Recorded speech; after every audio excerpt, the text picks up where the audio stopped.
اهلا مع كل عائله كنز والعطور.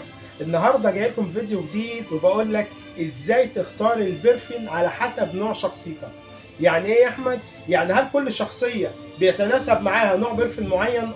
لو انت عصبي بتليق معاك برفانات معينه، لو انت بطبيعتك هادي مش اي نوع برضو يليق معاك.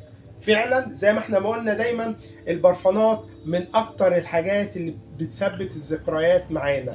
يعني اكتر حاجه، لو انت مثلا دايما معتاد بتنسى حاجه، ميزها بنوع البرفيوم بتثبت معاك. عشان كده بنقول ان البرفانات بتدخل في الحاله المزاجيه.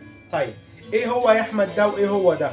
لو احنا بطبيعتنا من النوع العصبيين شويه، من اقل حاجه بنتشد، اقدر ان انا ارشح لك برفين ماناسيرا روز فانيليا. ماناسيرا روز فانيليا بطبيعته في نوتيتات شجري شويه، في نوتة فانيليا، في عنبر، نوتيتات كده جميله بتشتغل على انزيمات المخ. من الحاجات اللي بتدينا احساس بالهدوء وبالسكينه. برفين هادي جميل قوي قوي قوي قوي ومميز. طيب لا، احنا بطبيعتنا من النوع الهادي شويه، اكتر برفين يليق معانا فرزاتش ايروس. فرزاتش ايروس عايز اقول لكم حاجه كده منعشه.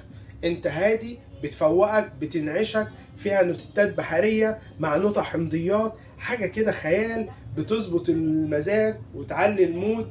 حاجه كده جميله قوي قوي قوي. يبقى نقدر ان احنا نقول البرفانات معانا في شخصيتنا، في حالتنا المزاجيه، في كل وقت معانا، ما نقدرش نستغنى عنها. اهلا مع كل عائله كنز الوطن.